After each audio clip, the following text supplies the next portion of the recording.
मुंबईत सध्या बोरिवली पॅटर्नची चर्चा आहे. बांगलादेशी आणि रोहिंग्या मुक्तीचा हा नेमका पॅटर्न काय आहे? हा पॅटर्न राबवणारे आमदार संजय उपाध्याय सध्या आपल्यासोबत आहेत. सर स्वागत आहे. बांगलादेशी आणि रोहिंग्यांच्या हकालपट्टीसाठी तुम्ही मागच्या काही दिवसापासून प्रयत्नशील आहात. नेमका हा बोरिवली पॅटर्न काय आहे त्याबद्दल सांगा. मला जेव्हा पक्षाने उमेदवारी दिली त्या दिवशी सुद्धा मीडियाला ॲड्रेस करताना आणि जेव्हा केंद्रीय गृहमंत्री अमित शहा यांची सभा होती त्यांच्या समोर जाहीररित्या बोललो होतो की मी बोरिवलीचा बांगलादेश होऊ देणार नाही. तेव्हा लोकांना मी काय बोलतोय, का बोलतोय हे पटत नव्हतं, समजत नव्हतं. पण त्याच्यानंतर जेव्हा माझ्या बोरिवलीमध्ये 92 CC रोडचं इन्स्पेक्शन करायला मी सुरुवात केली, जवळपास प्रत्येक रस्त्यावरती काम करणारा लेबर हा बांगलादेशी होता. हॉकरवरती मोठ्या प्रमाणात बांगलादेशी आले आहेत. मासे विकणारे, हातगाडी घेऊन हॉकिंग करणारे लोक, अनेक कामामध्ये मोठ्या प्रमाणात बांगलादेशी लोकांचं दखलंदाजी आहे, शिरकाव झाला आहे. बोगस आधार कार्ड आहे किंवा असं म्हणेन आधार कार्ड ओरिजिनल असेल तरी ते बोगस डॉक्युमेंटच्या आधाराने बनवलं आहे आणि म्हणून त्यांना सत्यापित पोलीस करते. पण आधार कार्ड हे नागरिकतेचं प्रमाण नाही. हे हाऊसमध्ये मी विचारलेल्या प्रश्नाला गृहराज्यमंत्र्यांनी उत्तर दिलं आहे. तरीसुद्धा आधार कार्ड दाखवून ते सुटतात. धंदा करताना हे लोक आपली नावं पप्पू, राजू, कालू असं बोलतात. पण जेव्हा आपण आधार कार्ड किंवा QR कोड स्कॅन करतो तेव्हा त्यांची नावं वेगळी सापडतात.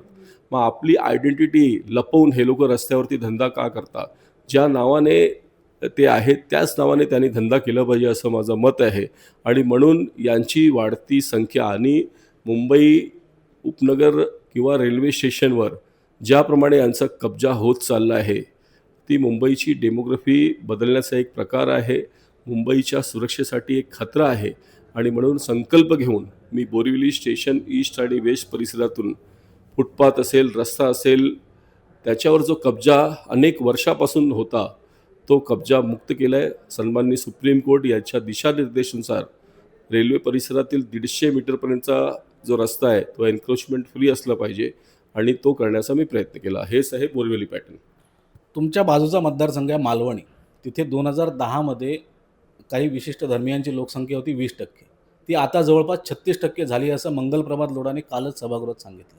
तिथे सुद्धा असा बोरिवली पॅटर्नचा अंमल करण्याची गरज आहे असं वाटतंय का तुम्हाला? संपूर्ण मुंबईत बोरिवली पॅटर्नची आवश्यकता आहे. कारण मुंबई ही धर्मशाला नव्हे.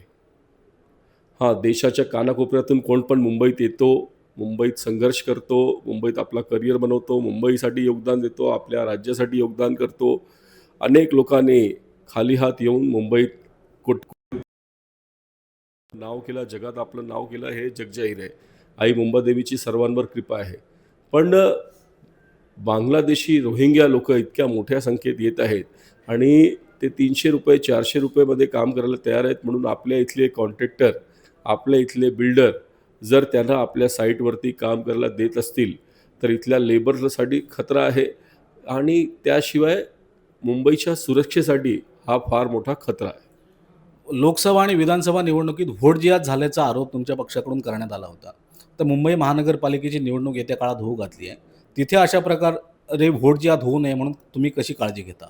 बघा, वोट जिहाद ही जी संकल्पना आहे ती आता सत्य होताना दिसते. कारण जेव्हा वेस्ट बेंगॉलमध्ये SIR चालू आहे तेव्हा मोठ्या प्रमाणात लोक बांगलादेश बॉर्डरवरती बांगलादेशमध्ये जाण्यासाठी हे चित्र मीडियानेच दाखवलं आहे. मग का जातात हे लोक? तर हेही लोक NDA अलायन्सच्या लोकांना मतदान करतात. म्हणून आपल्या देशात त्यांना काय पण करायला संधी द्यायची. कारण ते आपल्याला मतदान करतात, आपल्या देशाने मतदान करतात. पण असं करताना देशाची सुरक्षा याची चिंता नाही करायची. हे भयानक आहे, हे गंभीर आहे. आणि म्हणून संपूर्ण मुंबईत नाही, संपूर्ण देशात या पॅटर्नची आवश्यकता आहे आणि मुंबईमध्ये तर बोरिवली पॅटर्नची नितांत आवश्यकता आहे. मुंबई महानगरपालिकेसाठी ठाकरे बंधू कुठेतरी एकत्र येताना दिसत आहेत. भाजप किंवा महायुतीला या ठाकरे बंधूंच्या युतीचा काही फटका बसेल असं वाटतंय का? महाराष्ट्राची जनता आणि विशेष करून मुंबईची जनता ही विकास कामांना बघून मतदान करते. त्यांच्या हृदयात पंतप्रधान नरेंद्र मोदी आहेत, देवेंद्र फडणवीस आहेत आणि त्यांच्या नेतृत्वात जी महानगरपालिकेची निवडणूक होणार त्याच्यामध्ये कोणी एकत्र येवो न येवो, लोक आमच्या बाजूने कौल देतील, महायुतीचा महापौर होईल असा मला पूर्ण विश्वास आहे. फुटपाथवर दारू पिणाऱ्यांचं प्रमाण सुद्धा मुंबईत भरपूर आहे. तुमच्या मतदारसंघात मात्र तुम्ही आमदार झाल्यापासून हे प्रमाण बऱ्याच अंशी कमी झालेलं आहे. नेमकं तुम्ही काय उपाययोजना केली आणि या उपायांची मुंबईभर गरज आहे असं वाटतंय? मी इलेक्शनमध्ये प्रचार करताना बघितलं की वाईन शॉपच्या समोर लोक बिंदास दारू पित होती फुटपाथवरती. ज्या फुटपाथवर लोक चालतात, लहान मुली चालतात, शाळेतील मुली चालतात, कॉलेजची मुलगी जाते, आपल्या घरची स्त्री असेल, आई असेल, ठीक आहे, तिथे जर समोर कोण दारू पित आहे तर ती अस्वस्थ होते, तिला रस्ता बदलावा लागतो, तिला चिंता वाटते, पण ती आपल्या घरी आपल्या घरातील पुरुष सदस्याशी बोलत नाही, कारण तिला पण भीती असते की हा समजा भडकला तर दोन प्रकार आहेत. आयदर तो घाबरणार, तो काहीच करणार नाही, मग बोलण्याचा अर्थ नाही, आणि दुसरा, जर तो भडकला आणि तिकडे जाऊन त्याने मारामारी केली आणि समोरच्या माणसाने त्याला मारलं तर काय, या भीतीपोटी ती महिला काहीच बोलत नाही, असे अपमान सहन करते. हे मला मान्य नव्हतं आणि मी सांगितलं की हे जे सरकार आहे हे छत्रपती शिवाजी महाराजांच्या आदर्शाने, त्यांच्या विचारावर चालणारं सरकार आहे. त्याच्यामध्ये महिला सुरक्षाला प्राधान्य दिलंच पाहिजे. आणि म्हणून बोरिवलीत पहिलं मी वाईन शॉपच्या ओनर्सना रिक्वेस्ट केली की तुमच्यासमोर लोक दारू पितात, हे बंद करा. मग चेतावणी दिली आणि त्याच्यानंतर एक्साईज आणि वाईन शॉपच्या ओनर्सना एकत्रित आणून मी स्पष्ट निर्देश दिले की सरकारने तुम्हाला लायसन्स दिलं आहे, पण लायसन्स फक्त विकायला दिलं आहे, तुमच्या दुकानाच्या समोर सार्वजनिक ठिकाणी दारू प्यायला नाही दिलं आहे. आणि तुम्ही असे कराल तर मला दुकानाच्या विरोधात आंदोलन करावं लागेल, तुमचं दुकान बंद होईल, तर मला बोलू नका.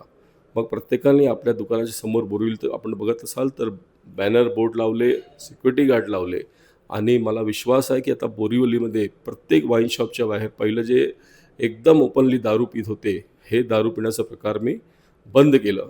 आणि दुसरा प्रकार म्हणजे जिथे जिथे अंधार आहे ती जागा आपल्या बापाची आहे, मग ते उद्यान असेल, रस्ता असेल, आणि तिकडे मग टोळी येणार आणि ओपनली दारू पिणार. सरदार वल्लभभाई पटेल यांच्या जयंतीच्या दिवशी मी संकल्प घेतला की बोरिवलीचे रस्ते आणि उद्यान याच्यात ओपन बिअर बार होऊ देणार नाही. आणि मग ॲडिशनल CP यांच्यासोबत बैठक घेतली, सगळे DCP होते, प्रत्येक पोलीस स्टेशनला पर्सनली जाऊन भेटलो आणि ताईंनी सांगितलं की 8 नंतर पोलीस सिव्हिल ड्रेसमध्ये गार्डनमध्ये किंवा जिथे अंधार आहे तिकडे गेले पाहिजे, त्यांची रेग्युलर व्हिजिट असली पाहिजे. मी पण जातो, मी पण धाड टाकतो आहे. त्याशिवाय जिथे लाईट कमी आहे तिकडे गार्डनमध्ये, रस्त्यावरती लाईट वाढवणं पाहिजे, हे BMCला निर्देश दिले, अडाणीला तसं सांगण्यात आलं आहे.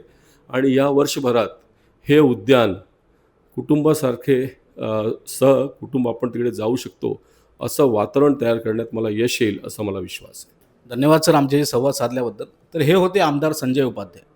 कोणी सोबत येवो का न येवो, भाजप आणि महायुतीला मुंबई महानगरपालिकेत भरघोस यश मिळेल असा विश्वास त्यांनी व्यक्त केलेला आहे. कॅमेरामन साक्षीचा मी सुहास शेलार, प्रहार न्यूज लाईन, नागपूर.